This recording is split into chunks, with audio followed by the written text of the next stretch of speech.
topic that we were discussing in the last class. So I realized that I was a little rushing, so I thought let me go over this thing one more time. It's good that I am doing that one more time, because that time when I was teaching, when I was thinking I would cover this topic, outlier detection, that time I was of the opinion that outlier is a valuable information, which is still correct. Outlier is a valuable information, but it depends on the application, depends on the project that you're handling. So what has changed in my stand today? Well, after reading the textbook and then content, I realized that yes, I should also address the fact that the outlier in your data could be a result of an error. Okay, back to the same question that a student asked me last semester, the difference between an error and an outlier. Right, so here the example that we are looking at, that we'll discuss again, the question, take the example from our textbook, more detail you'll find there. And in fact, this example that we have, let me give you some idea about what it is. So it was found that this vertebra, again I don't have very high confidence on what it is, seems like it's a bone. So for dinosaurs, right, it seems to me, I couldn't do more research, that the length, like how big a dinosaur was, is kind of estimated on the basis of vertebra, and it was found that the largest dinosaur must have been 188 feet long based on the vertebra. And interesting thing about this data that was reported is that the largest was 188 feet and the second largest was 122 feet. Right now, if you look at this data, right, for us it will be probably a little difficult, but those people who deal with the dinosaur and all, right, who work in this domain, they found out, and this you can do. I did this math, it is very simple. Find out the 188 minus 122 divided by 122 multiplied by 100, it's coming around 54, approximately 54%. So that doesn't look good, right? So this very fact, with some background information definitely, they figured out that this doesn't sound natural. Okay, and yeah, I think our textbook has the citation, also the research paper probably where these people studied this data, and they figured out that although I am bad with numbers, in the book we have that number, most probably this is the same, right? The length of the vertebra as reported 1500 might have been 1050, right? So these digits got swapped, most probably, that's what they have guessed. Okay, so here that outlier, this largest dinosaur ever found as claimed, seems to be an error. Okay, so it will be tricky, right? Midterm exam again, maybe a little more than 1 week from now. You people did pretty well based on the statistics that I could remember on the quiz. In the midterm, I might be asking these questions on discussions, right? Outlier as a valuable data versus outlier as an error. We can discuss about it, right? So here, this example is an outlier, which is the result of an error. Okay, so the outlier value could be a result of an error also. Most probably that could be the case. So what we need to do, well, there are techniques, right? Visualization is one. You can visualize your data, and then you should have some information about the distribution of the variable as well. Okay, so as an example, if the data that you have, one data that you believe is an outlier, happens to be following normal distribution. So in that case, very soon we will start the discussion. The next topic is probability distribution functions. So kind of a similar thing we have over here. We say that look critically at the data, look at the maximum, look at the minimum value, and then see where exactly this outlier falls. Okay? Now here is the next point about the normal distribution. If you know that the data that you, the data value that you got, which you suspect could be an outlier, find it out, right? So if you know that the data follows the normal distribution, then we have this rule. I discussed about it: 68, 95, 99.7. We are going to discuss it very soon, maybe in some 30 minutes from now, maybe 40 minutes from now. So since our confidence, I mean, it's about normal distribution, right? Normal distribution says a lot about data. It's a beautiful probability distribution. So from here, from this knowledge that 68, 95, 99.7, if you figure out, say k is equal to 5 sigma away from the mean, that means it must be an outlier. Why? Because this number that I have, 68, 95, 99.7, which we'll discuss in more details, it says that that 68% of the value in the normal distribution lies in the range mu plus sigma and mu minus sigma, where mu is the mean of the distribution. 68%. 95% is mu plus sigma, mu minus sigma, that range. Okay? And if your k is 5, the value that you're getting is 5 sigma away, either on the left or the right hand side of mean, means it is outlier. Okay, it's very difficult. I mean, in normal distribution, 99.7% of your probability is distributed around this is mu minus 3 sigma, mu plus 3 sigma. Okay, 99.7. So now on that basis you can say that this value is an outlier. So having some information about the probability distribution of the variable is also very helpful. Okay? Now question arises, if someone can give us the data about the length of the dinosaur, and someone says, okay, it follows normal distribution, then yes, we can do all the calculation and we can conclude whether this value of 188 is an outlier or not. Now this is even more interesting. So these 2 points that I have here would very soon make a lot of sense once we finish the next topic. And I did look at the syllabus for the midterm that I had in the last semester. I discussed 2 more topics, I think, but I intend to keep the syllabus till the next topic, which is going to be probability distribution function.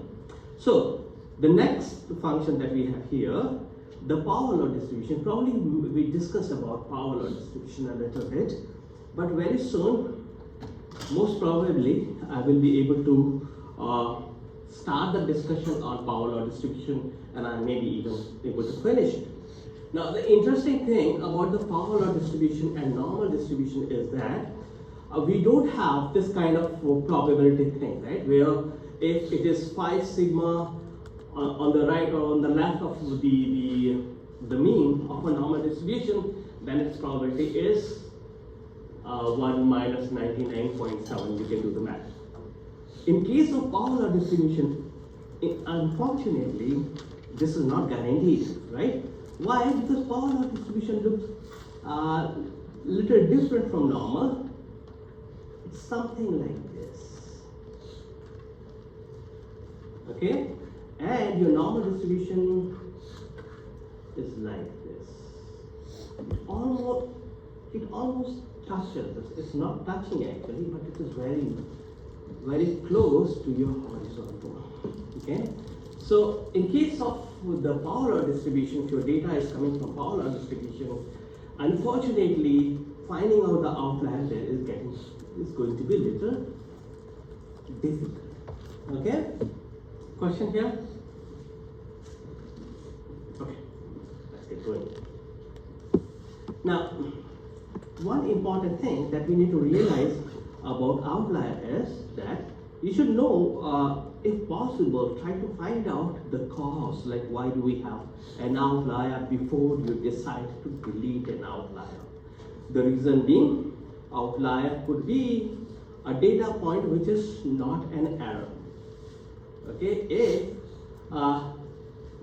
there's something I'm not discussing right now, these three things you need to understand pretty well. Well, I did talk about error today.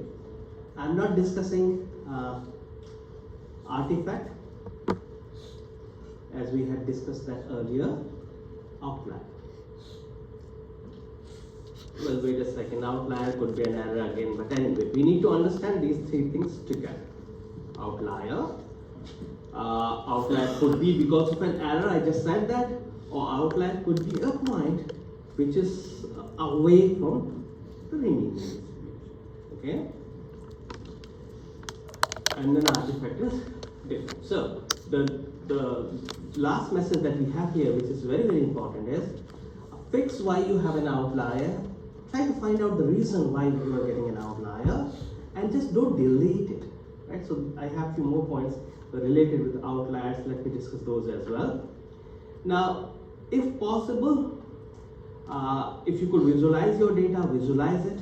See if the visualization is saying something. Visualization means plotting it. Sometimes that helps. You could detect the outlier. But this thing, as I pointed out, is mostly possible when your data is in lower dimension space, 2 dimension or 3 dimension. For higher dimension, it's going to be difficult. Now, one interesting thing about an outlier is that we have this modeling called clustering. Sometimes when you cluster the data, then after clustering, you can identify an outlier. As an example, let me draw a simple example of some data. So before that, let me read it. The outlier can be thought of as an unsupervised learning problem like clustering. Okay, here goes an interesting question. Do we understand supervised, unsupervised? We discussed about it, right? A little bit. Example of any supervised learning model. Still, it is early. I haven't systematically discussed that, but we did. If you remember that cheat sheet we had with those shapes, right? Regions, 4 regions I identified. Okay, we had clustering in there. Regression was there, dimensionality reduction was there, right? Yeah, you remember? Like supervised problems are those where the outcomes from past events are given, so the machine learns based on those outcomes. Very good. Can you have an example? Yeah, like To think about any problem, right? There's so many. AI is everywhere, right? Titanic example is supervised. Titanic, okay, supervised. What is it that we want to find out? What label is available? The rate of survival, like Whether person survived. That's a supervised, right? Did we discuss about unsupervised also? There were some pictures I remember as you were explaining. I think unsupervised is where no outcome is given, but based on the data given, the machine just gets an idea of this means that means that. From the distribution of the data, right? From the distribution, From the whether distribution of the cluster. good. Cluster, here you go. Clustering, classification, okay? Classification is an example of a supervised learning model. Clustering is an example of unsupervised, right? So make sure that you understand these things, because it's difficult for us to avoid these, core concepts of machine learning in data science. We will discuss about that. We'll learn about some clustering models. We'll learn about classification, but it is important for us to at least know the definition and know what it is. Now, what you need to understand is that this statement which says that outlier detection could be an unsupervised problem. Do you agree with that? Outlier detection is an unsupervised problem. You agree with me? Establishing is going to be interesting, right? Let's see if someone can make an attempt to justify that yes, it is an unsupervised. Yeah, go ahead. Yeah, because the labels are not given, that this is an outlier, this is not, but based on the values, based on the average, the median. Very good. Here you go. You can get an idea that these values are Nice. way bigger than the normal ones, so these are outliers. It's all about observation. Right, you are doing very good today. I wish today we had quiz. Anyway, this is quiz, right? It is boosting your confidence. Very good. Yeah, same thing. So, distribution, right? Where we don't have any label information, but if you look at the distribution, then the distribution of the data itself can give you some idea about the outlier. So, like clustering, and interestingly, if this is my data, I'm making it very, very simple. Alright, so I'll use the same symbol because it is unsupervised. So cross, cross, cross, cross, cross. Okay, and here is a data point. Right? So fine, it is so simple that you will say, okay, fine, why should I cluster? I can visualize, very good. The data is so simple, two-dimensional, you can plot and you can identify that yes, this guy is an outlier. Now, the reason I did draw this thing is just to make this point clear that sometimes and very often, clustering can be used as an approach to identify an outlier. How come? Well, if you apply clusters, you will find one group over here, one group over here, and one group over here. And all these groups are called clusters. On this data, if you apply clustering algorithms like k-means with k is equal to 3, we'll learn about k-means, you'll be left with this one. Incorrect. Because if you are applying k-means, then this will also be a part of some cluster. Let's not think about k-means. Let's think that we apply dbScan. dbScan is again a very, very interesting clustering algorithm. You will find it out, right? It's an assignment, what D stands for, what D stands for. Density-based spatial clustering of applications with N is the noise. Okay? So, if you apply dbScan algorithm or modeling or clustering on this, then dbScan will identify 1, 2, and 3 clusters and it will return this point as a noise. Noise or outlier means the same thing. Okay? So what did we learn? We learned another interesting thing about the fact that we can identify outliers as the result of clustering also. And I don't remember, probably I read it somewhere, that outliers could be the byproduct of clustering. You apply clustering to the data, what is not explained in the cluster could be your outlier. Okay?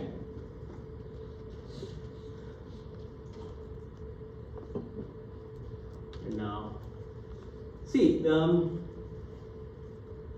I might be asking you some definitions. Probably I did ask, right? There was only one true and false question as far as I could remember in your quiz, and one fill in the blanks. And the TA said that the students got that wrong. Most of the students got that wrong. The last question, the definition of data science Venn diagram. The issue is, I may not have the definition in my lecture slides. That's what I want to point out. What is an outlier? Here we go. Do I have any definition of outlier? I'll have to see. Right? But you need to understand the concept. That's what I'm saying. Okay? Understand the concept, and anyway, I'll ask, okay, what do you understand by an outlier? If you know about that from any other course, fine. Write the definition as, use your own words to define it. You can use the example as well. So yeah, usually the outliers are the points which are far away from the cluster centers, are good candidates of outlier. So this point is connected with the previous one, and it is kind of, you know, explaining what I was showing through that picture, right? Few points forming the cluster, and then we have the last point which is not explained by the cluster. It's an outlier.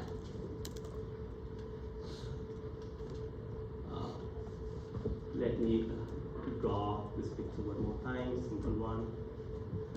This is our outline, right? So what you will do, you will find out their centroids. It is very common to come up with a cluster centroid. And then you see, okay, fine, how far this guy is from centroid. So that is one of the approach for detecting outlier. And yeah, I don't know. I mean, I said that I'll be posting the homework. I'm still thinking what questions I should give you for the homework.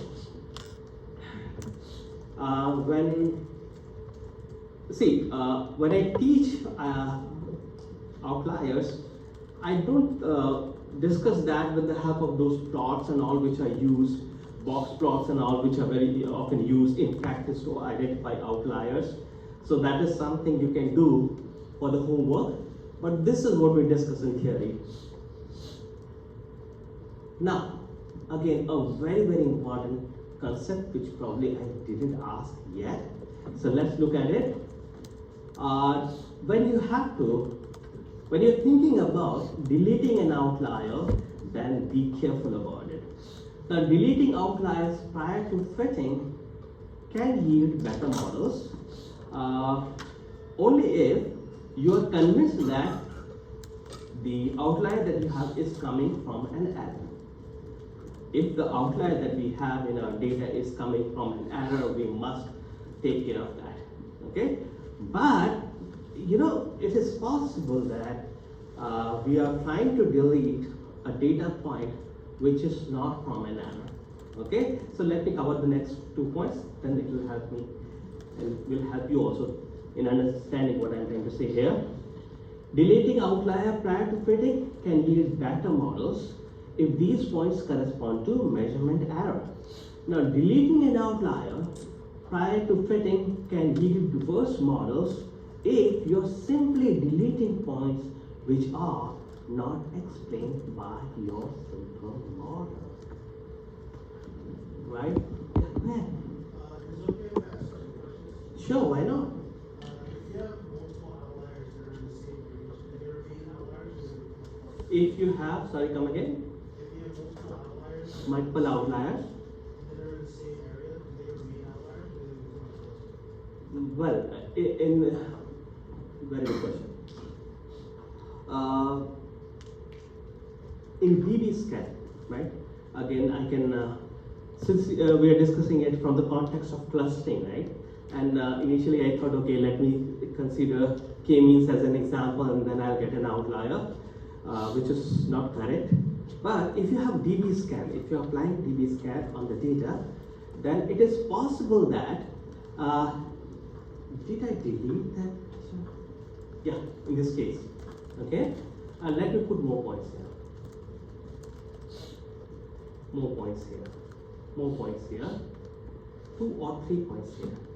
Okay? Now, your question is, what happens if there are more points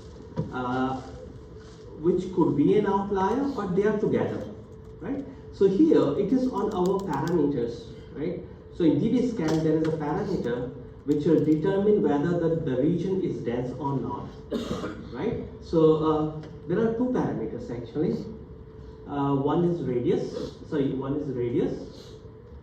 okay? And the other one is the number of points, okay? So as an example, if I say, okay guys, let's see how many clusters do we have in the class. Okay, let's see how many clusters do we have in the class. I'm not going to run the whole algorithm, it's little intense, just the higher level idea about it. So for that, what I'll say, guys, you know, maybe 1 meter, you as a center 1 meter, see how many students are sitting around you, right? So as I can approximate, if I ask you to do it, right, 1, 2, 3, 4, maybe 5. There are 5 students around you, okay? And now it depends on the parameter like num points. So it depends. If the num points parameter that I have in this case is greater than 3, if that is greater than 3 num points, right? So here there are only 3. So that will be considered as a non-dense region and that will be an outlier. Okay? So to answer your question in short, I would say that yes, if they do not follow that threshold, then they will be considered as an outlier. And it depends on your choice of the value that you take. Okay, just to make sure, it depends on the threshold that you use, the value that you use for parameters. So you can have 2 or 3 points very close to each other, but they can still be called as outliers because they do not satisfy the criteria for them to be considered that's enough to be the part of a cluster. Okay? I'm not sure whether I answered your question, but the answer is it is possible. It is possible. As an example, guys, is it difficult to think about clusters? What clusters are? Grouping only, right? If I ask 2 students to sit here and the remaining class sitting over there, shouldn't I consider those 2 students as outliers? See, again, it's still early. When I define, when we discuss about clustering, then there is a point where it says that clustering is an ill-defined problem. Ill-defined, right? And I remember during COVID time when I was teaching on Zoom, right? We used to have a lot of interaction. And the student asked like, okay, fine, professor, when we are doing so much research in AI, I think he said machine learning, why did no one work to improve the definition of clustering? You understand the concept? Clustering, even now I say, is an ill-defined problem, and it will remain ill-defined problem. You understand what I'm trying to say? Issue is, what seems to be clustered to me may not seem a cluster to you. It depends like what resolution you want to pick as for your clustering, right? So, if I decide that, those 2 students who are sitting here, or even here, it's up to me how I determine the clusters, right? So these 2 students sitting very far from the remaining class could be considered as a cluster. Making sense? Probably not, but that's the best I can do right now. Okay? Cool. Deleting outliers prior to fitting can yield worse models. If you're simply deleting points which are not explained by your model, what do you think about that? This last point. Deleting outlier prior to fitting can yield worse model if you are simply deleting the points which are not explained by your simple model. Yeah. My second question actually has to do with the Okay, you had another question. Sorry about that. It says that like you should only delete the points that were shared from a metric article. Yes. Why would you not also remove outliers to represent more general data? Like? Like with the salary one, where you said that the outliers. So salary is an interesting data type because that is following power law distribution. Okay, so in the previous slide, if you remember, we are saying that if you know that your data is coming from normal distribution, then yes, you can decide on the basis of the parameters, the 68, 95, and 99.7 rule. On the normal distribution, you have the confidence, right, that for a data point to be 5 sigma away from the mean, the probability is going to be very, very small. Okay, versus the data versus the case where your data is a power law distribution. So salary is a power law distribution, right? There are a lot of people with very high salary. Okay, billionaires. We should see how many billionaires are there. Maybe you can Google it out, right? And tell me how many billionaires do we have. I'm not sure whether that data would be available publicly. Only rich people like Elon Musk, Bezos, right? So we know that they are worth, but for other people, probably we will not know, and they are still billionaires. So the point is,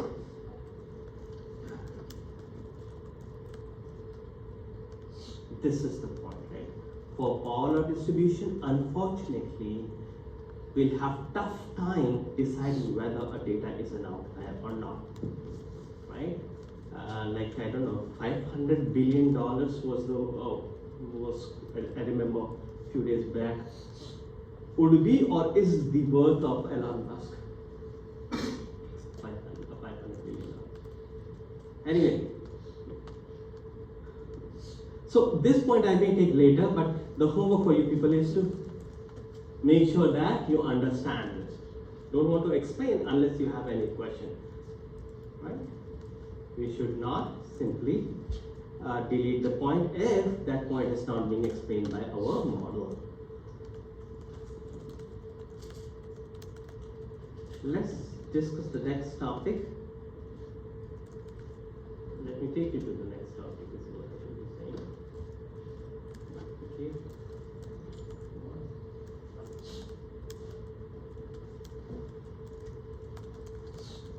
Statistical distribution.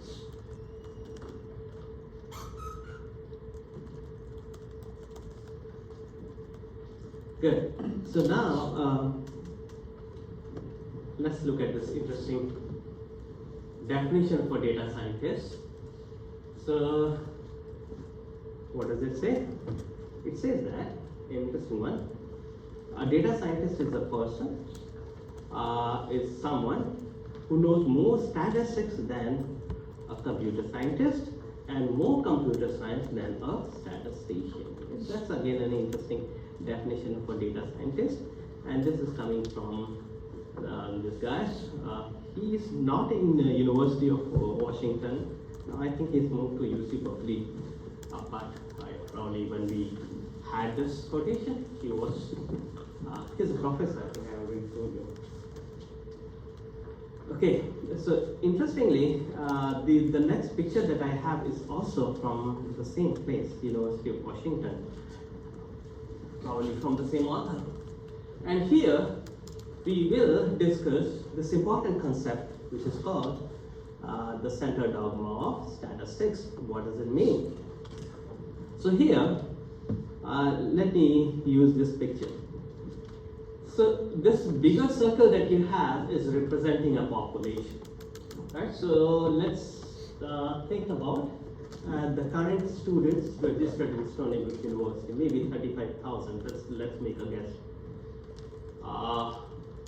Is that a reasonable number, or let's assume 35,000? It could be Stony Brook or any other university. I want to measure something, right? What could be that something? Their SAT score. Let's assume, right?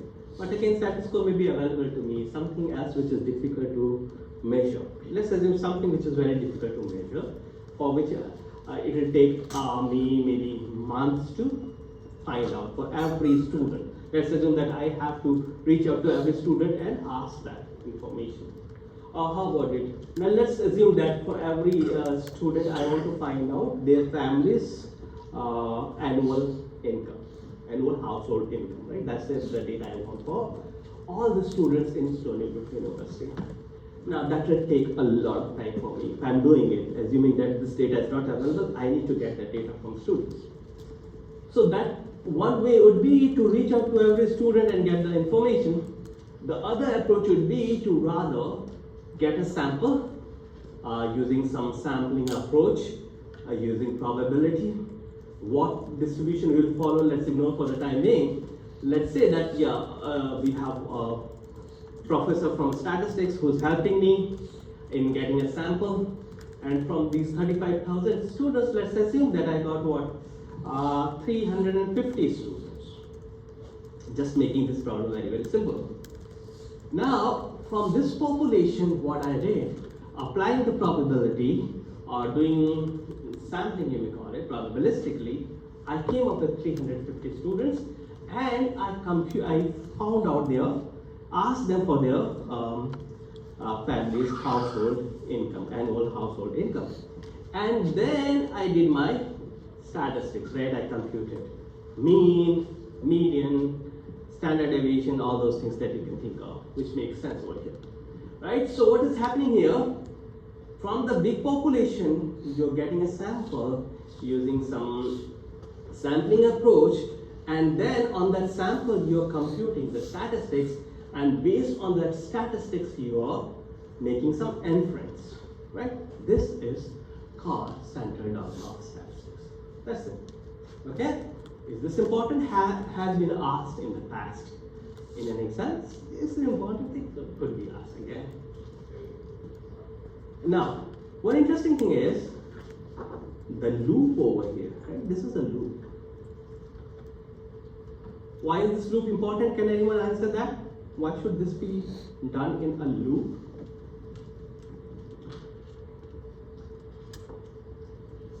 Yeah. Sorry. You can go back. How frequently I should be doing this exercise? Not like In general. Yeah, very good, you're right. But why should we do it, right? That's my question. My question is kind of giving 50% answer. Like, why should this thing be done? If let's assume that I did it in, let's go 4 years back. 2021 I did this, right? I got the funding again. Let's say I am funded. Yeah, what should I do it? Should I do it? Or should I be just happy with the statistics that I computed? After him, I'll give it to you. because if you want to generate a reliable model, you should do multiple experiments, but you should run your experiment on different samples because one sample isn't indicative of the whole model. To learn more about the population. Because the population is concentrated. Here we go. All the answers are correct, right? He has the, he hit the sweet spot, right? Yeah, because it's changing, right?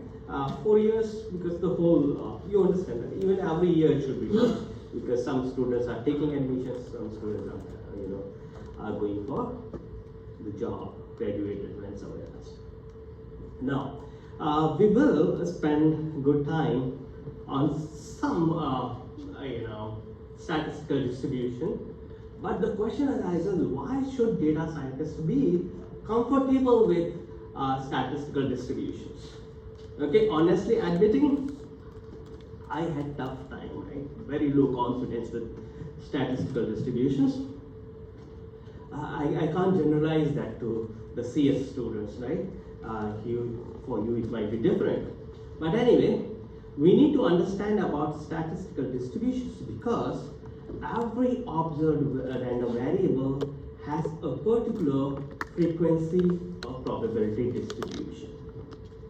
Okay, random variable. Did I ask you what is a random variable in the quiz? The reason being, probably it was asked in the sample. But do we know what is a random variable? I am not asking you for a definition. Let's take an example of any random variable. Are we confident what is a random variable? Yeah. I think like when we roll the die. Okay, that's where we learn about random variable, right? Combination. Okay. Like getting a die. Uh-huh. Random variable. And we were throwing how many dice? Two. Right? It could be one also. If it is just one dice, right? How will that thing change from what we were doing, right? We were rolling two dice.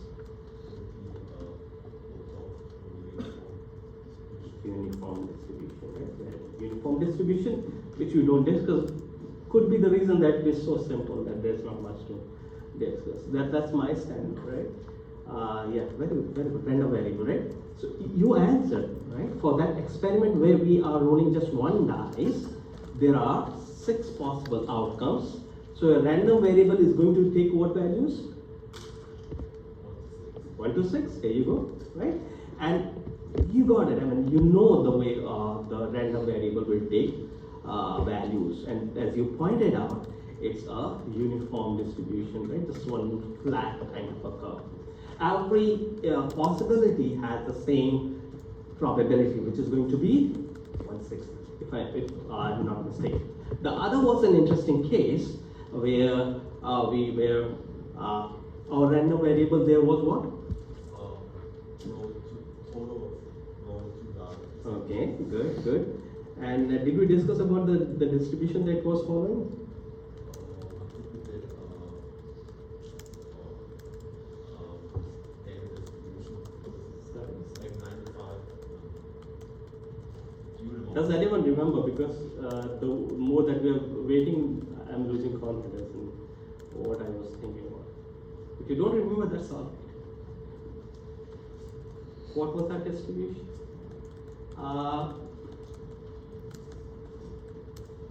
Okay, let's not discuss that. Anyway, that was a random variable. Most probably it was binomial. That's what I remember right now. It will be difficult for me to prove whether it was a binomial or not. Maybe when we discuss binomial, I'll see if that was binomial. Anyway, so yeah, the other variable, right? It was, see, the reason was that we took that example to make the random variable interesting, right?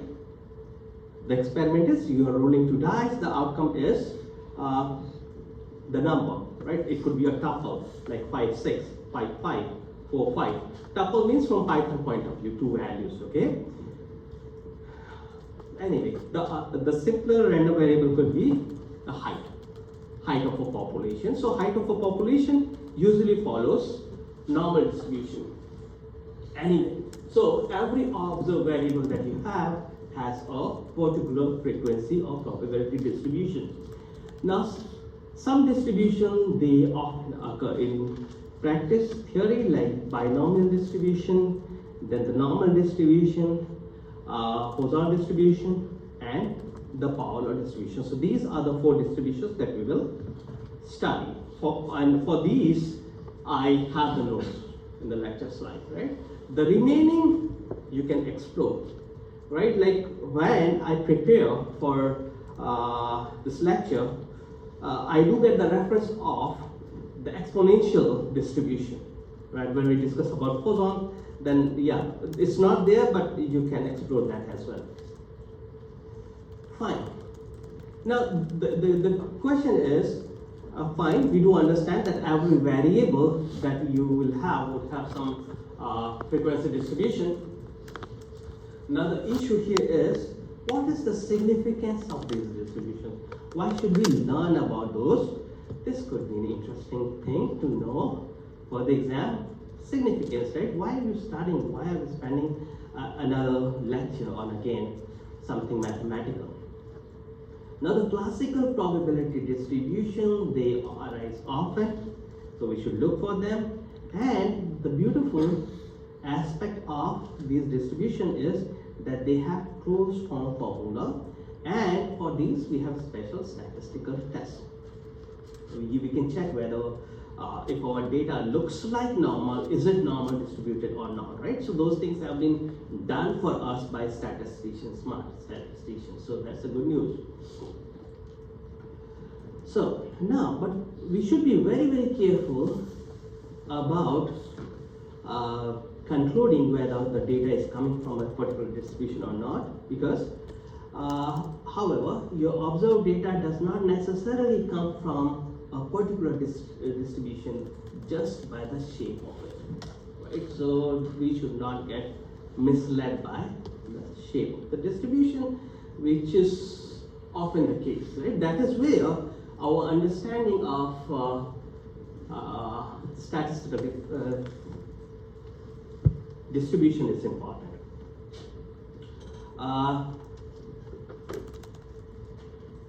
I was thinking about it, right? Like maybe if I were to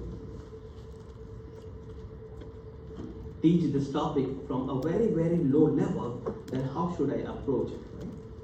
So, if the probability distribution is given to you, right, can you make it very, very simple? Any very, very simple term for probability distribution, right? When the data is, okay, wait a second, right? Let me see if I can make my question simple. Okay, here's the thing, right? Quiz grade being released. I mean, the TA. Let's assume that you are a TA, okay, who knows who knows the grades of all the students. Now the question is that let's arrive at the probability distribution. Data is given to you, right? From the data which is given to you, now with this data, let's move towards the distribution. What is the random variable here? That's my question clear? Your quiz grade, right? Let's assume that you're a TA. I'll give you all the grades, okay? And now There will be a random variable, which is very, very simple. But what is the random variable here? Is graded stuff, right? So we'll have to find out the probability that x is equal to 10, right? What's the probability that on the basis of this distribution the student got 10 out of 20, 50% versus 90%. Now with this data, how will you approximate that to the probability distribution? Forget about this theory, right?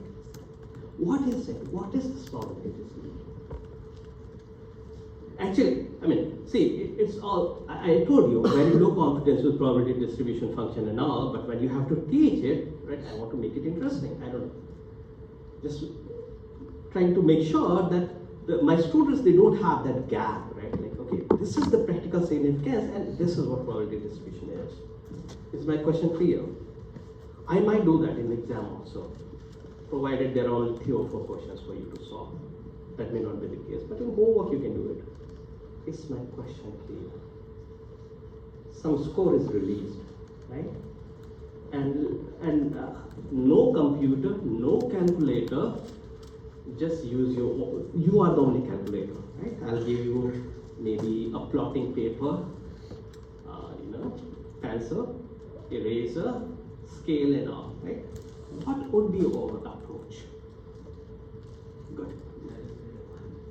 Sorry? How will you pick them? Okay, very good. So you will plot the data, right? And you put a line. What will the line indicate? See, the reason, guys, please respond. I'm very happy that you started responding because it's possible that you already know what I'm about to teach. If that's the case, then it is not interesting. If something interesting comes out of our discussion, then only I should be spending 10-15 minutes on this discussion. He is saying that okay, if you're plotting, what kind of plot will it look like? You're trying to fit a line, right? What will that line indicate? Why are you trying to fit a line?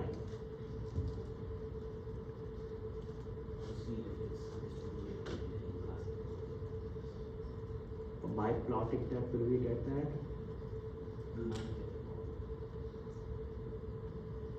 Okay. Yeah. I think by plotting the data, we get Have you done any? I don't discuss visualization that much, right? Is there any plot that is coming to you? You're able to think about when I say probability distribution function. What plot is closest to the probability distribution function? Fine. I'm letting you use Python, right? Use whichever library you want to, NumPy. NumPy may not be able to help that way. Matplotlib. Which plot of the Matplotlib you use? I may be wrong, okay? Correct me if I'm wrong. Can you think of plot?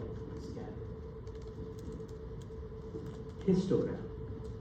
Think about histogram, right? And I'll stop right here. I will not discuss.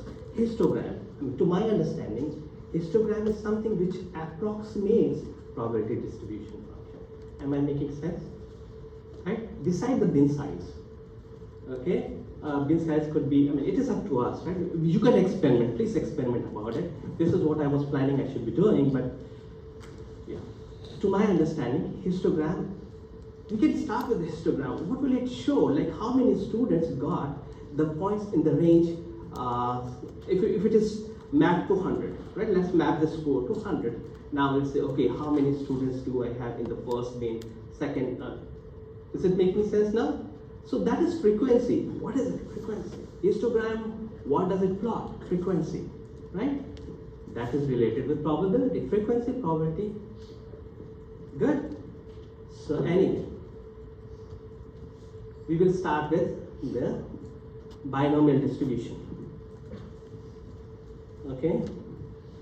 All right. So let's discuss the binomial distribution. For binomial distribution, right? Let me read it. It is very standard. I don't want to make any mistake here. Now, in a binomial distribution, experiments they consist of n identical independent trials which have two possible outcomes with the probability P and 1 minus P, like hat and tails. Is that clear? Right? The experiment where we have this kind of scenario, we are conducting trials which are independent of each other. There are n trials that we are doing, and for each trial, two possibilities are there, right? One possibility will happen with probability P, the next will happen with probability 1 minus P. Let's map it to the case of tossing a fair. It may not be a fair coin. There will be a question later.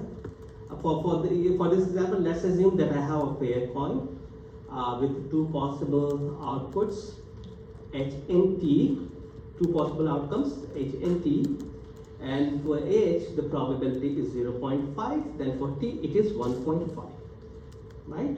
So that scenario will fall in the binomial distribution. Good? I said about fair coin. What will happen if my coin is not fair? Will that still be a binomial distribution? Yeah. Yes, because it's Yes. Right? The only condition is if the probability of head is say 0.3, then the probability of tail will be 1 minus 0.3, 0.7. Okay?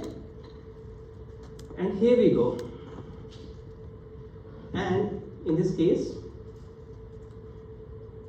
probably, and yeah, there's another interesting information that I think I missed. Let me discuss that over here. Now, in this scenario, our random variable capital X is taking the value X, which means how many.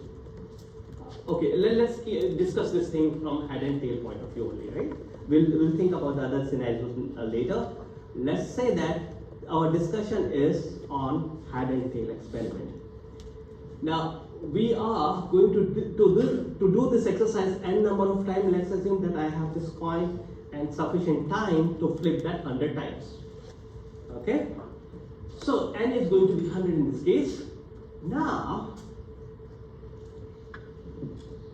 our random variable x will take the values 0, 1, 2, all the way till 100 when n is equal to 100, right? Here, my random variable x means the number of heads that I'm getting when I'm tossing my coin 100 times. Is that clear? On the x-axis, we'll have these values 0, 1, 2, all the way till 100. Okay? Fine?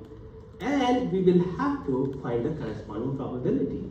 Like, what is the probability of getting 50 heads?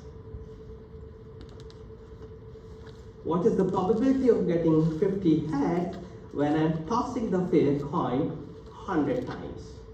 Right? Now you have the expression and everything. Be honest and tell me, if I ask this question in the quiz, how many of you were in a position to answer this thing, right? Tossing a fair coin 100 times. What is the probability of getting 50 heads?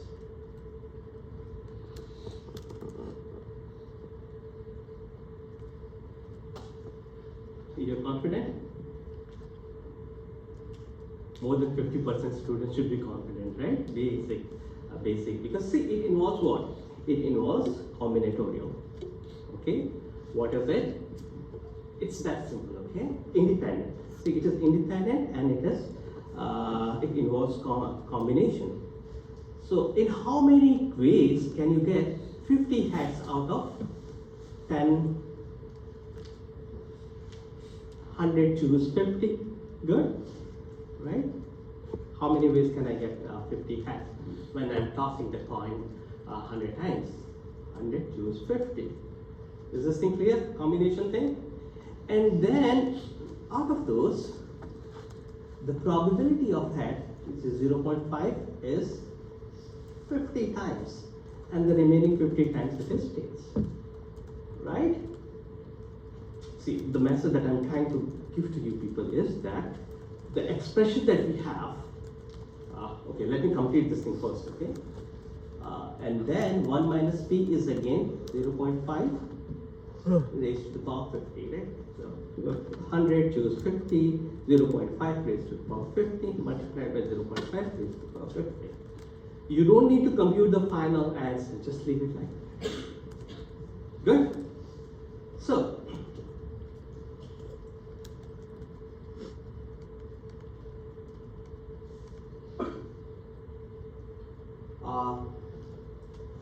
all right. The good news is that this is your closed form for the binomial distribution. This is the closed form for binomial distribution. Okay. Now, can we say anything about that experiment that we did? Not experiment actually, when we learned about the random variables with 2 dice. What would be the probability distribution for that? Random variable is sum of those things, right?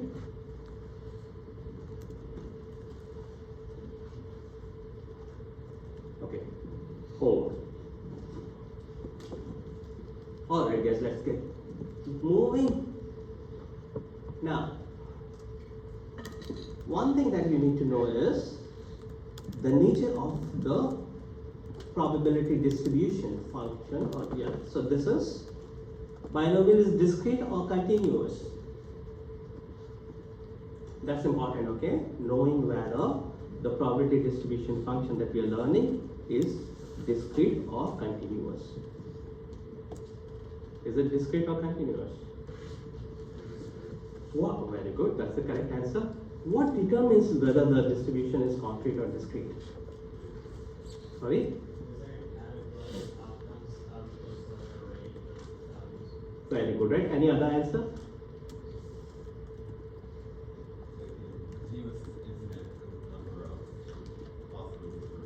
For a random variable, right? What kind of values are random variable? Very good, yeah. So this, since it is number of x, right, which is a discrete thing, 1, 2, 3, 4. So this is discrete. Now, another interesting thing, right? Even this, let's think about the scenario where we have the baseball kind of a scenario, and there is a person whose probability of hitting is 0.3. So that is also what? That can also be framed as a binomial distribution. Is that okay? You are playing baseball, right? The probability that you hit is 0.3. Right now, I'll now come up with this thing, right? Okay, fine. Let me throw 100 balls at you, right? And you will either hit or you will miss. Now we'll have to say, okay, fine. For this kind of scenario, what probability distribution we can think of? So this is again going to be what? Binomial distribution. Understandable? Can anyone justify why it is binomial?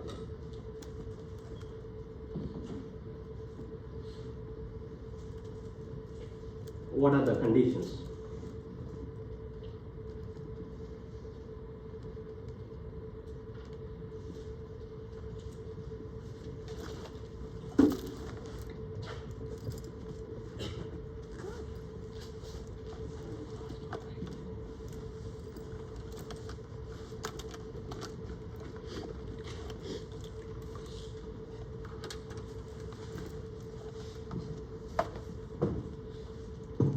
Alright, think about it. Yeah, good, very good. Because you either hit or miss, Hit or miss? Two possibilities. and they are identical. They are. And they are identical. They are identical. Trials are going to be identical. And what are we counting? What is the random variable here? How many How many hits you do, right? out of 100, this will be 0 hit, 1 hit, very very similar to the coin tossing only, but yes, nice. So let's look at some examples here. We have two plots. Let's first focus on the first one. I'll put some numbers here. This is 1, this is 2. Okay, and the first one corresponds to our experiment with coin tossing, coin flip. Probability is 0.5. It is fair. It is a fair coin. We are doing it 200 times, and look at the curve. Right? It is bad shape. Binomial distribution, bad shape. For first case, only for the first case where we have a coin. We are tossing it 200 times, probability is 0.54 ahead. Now on the right hand side again, we have a binomial distribution, right? Here we have a bulb, right, in our house. We are switching it on, yeah, we are switching it on, right? On should be off also. Every day, let's assume that you are working in an office, you enter the office, you have a mechanical switch, you are turning it on. Now the probability that it will fail is, the probability of burnout is 0.001. 0.001 versus 0.5. It is very rare that a bulb will burn out, provided that the office where you have shifted is a new office with a new bulb over there, fresh bulb. Probability is non-zero, 0.001, but it is very very small compared to 0.5. And you are doing that only 1,000 times. You had the access to that room for only 1,000 days, right? Is it equivalent to the coin tossing?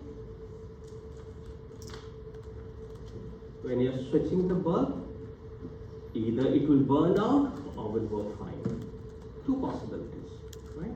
Burning out 0.001, not burning out 1 minus 0.001. Two possibilities.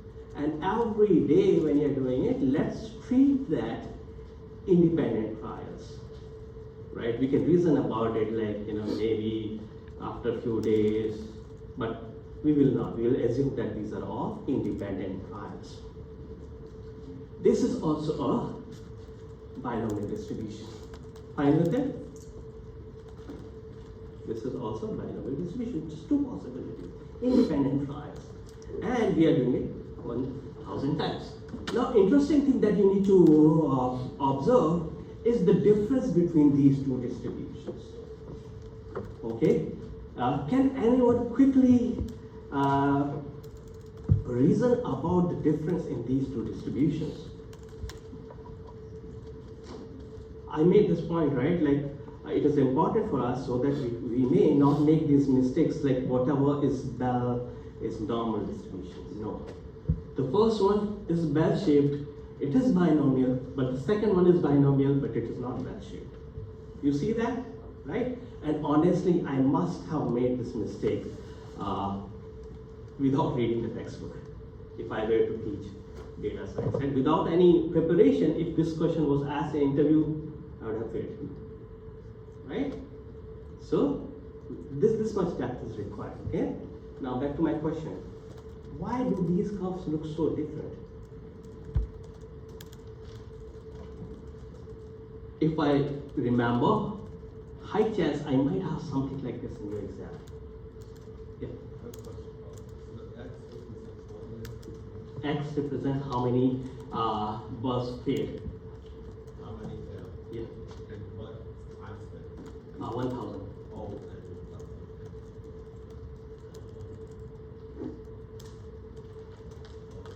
Zero failed has a very high probability, right?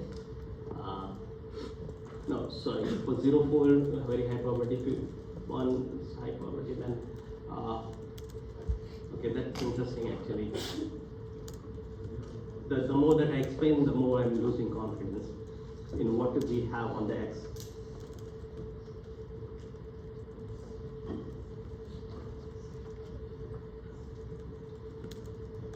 answer should, yeah, go ahead. So like, one of them, the bell-shaped one is shaped like that because You're answering the question, right? Yes. Yeah, what is the justification for the difference in these two curves? so when we're doing coin flips, Sorry? when we're doing coin flip, which is the bell-shaped curve, Yeah, the range of the error, let's say, is going to be around 50%, like 55, 45, something around that, the rate of heads and tails. Whereas light bulbs are going to be mostly like until the end of the lifespan, and very Good. few will ever fall down. it has to do with the P, right? P is such a small in this case, and being, well, if you think about P as 0.5, 200 is enough to have a symmetric curve. But for P as 0.001, 1000 experiments are not enough to see the symmetric kind of a curve. That's one explanation that I got. And another thing, guys, again, I mean, to your question, right? I need to check what we have on the x-axis, right? Maybe next time I'll check. We need to justify why this is dropping, right? As just x is going up. Well, for every probability distribution, you need to know the parameters. Okay? For the binomial distribution, its closed form is based on P and N. N means how many experiments we are doing, and P is the probability of that event that we are interested in. For the other, you can do 1 minus P. Alright? Next one is the normal distribution.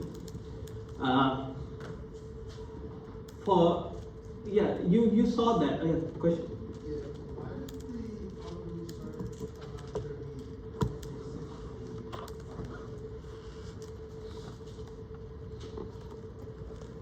For this one, why is it starting, right?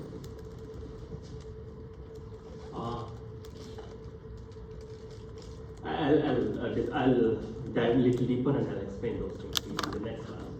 Right? This thing needs to be explained and this X needs to be explained. Okay? Probably it has to do with the experiment. I need more data for that, right? The takeaway message right here is that the value of T will determine the shape of your probability function. And in the left hand side we have it symmetric, on the right hand side it's not symmetric, just for the reason that the P is very, very low on the right hand side. Yeah, I need to provide the information on why is the value starting from 0.35 and why we are only going to 5. And at 5 we have the probability as 0. Okay, on quiz, right? Did you guys pay attention to the last sheet that we had on the quiz? Reference sheet. How many of you used that reference sheet? Was not needed for quiz, but similar kind of reference sheet would be provided for your midterm exam also, so that you won't have to memorize those expressions. So I will provide you all these things, right? Okay, like for the Gaussian distribution also, or the normal or Gaussian distribution, I will provide you this formula, but we need to understand what this formula is saying, okay? So, it's a bell-shaped distribution, and some variables like height and IQ, they follow normal distribution. And this thing I was telling you, right, normal distribution, the most important distribution, I would say. It is completely parameterized by mean mu and standard deviation sigma. Okay? And here's the formula. F of x given the value of mu and standard deviation is 1 divided by square root of 2 pi sigma e raised to the power, this is a minus sign here, x minus mu square divided by 2 sigma square. And yeah, here is this very important message that not all bell-shaped distributions are normal, but it is generally a reasonable start. What you should be doing in the EDA, where you are plotting what will you plot? The histogram, right? Probably this is what will happen. You should start with the histogram, and then you should check if it could be approximated by some curve, right? So the curve will give you some idea, okay, whether it looks like a specific distribution or not. So yeah, if it looks like normal, then there are statistical tests to check whether it is a normal distribution or not, but that's a decent start. If it is like this, definitely not normal, okay? So if it looks like that, check. It could be a normal distribution or maybe something else. Now, what are the properties of normal distribution? It is a generalization of the binomial distribution as the value of n tends to infinity. Instead of n and p, this could be an interesting question, right? Like discuss compare the binomial distribution and normal distribution. Think about it while you're preparing. So I would start with the parameters. Okay, how are these two different? For binomial distribution, it is parameterized by n and p, whereas normal distribution is parameterized by mu and sigma. We should know what is mu, what is sigma. Mu is the mean of the distribution, and sigma is the standard deviation. Binomial distribution is discrete, whereas normal distribution is continuous. Instead of n and p, the parameters are mu and standard deviation sigma, mean mu and standard deviation sigma. It really is a bell shape since x is continuous and goes infinity in each direction. Well, this is interesting. And again, you know, I still remember query like, should we refer to the lecture slides on Brightspace versus website? Now, this point is probably not there even on Brightspace or on website. But yeah, this is from our textbook, and very, very important for those students who will probably pursue research later on. In the research papers, they say that the noise is Gaussian noise. Okay, but anyway, let me make it very, very simple. The errors that you get, right? The experimental errors, if you look at, they are also generally distributed as, they are usually normally distributed. Any error, right? So let me quote the same example from our textbook that discusses the error that you may or may not be able to appreciate when you take your weight.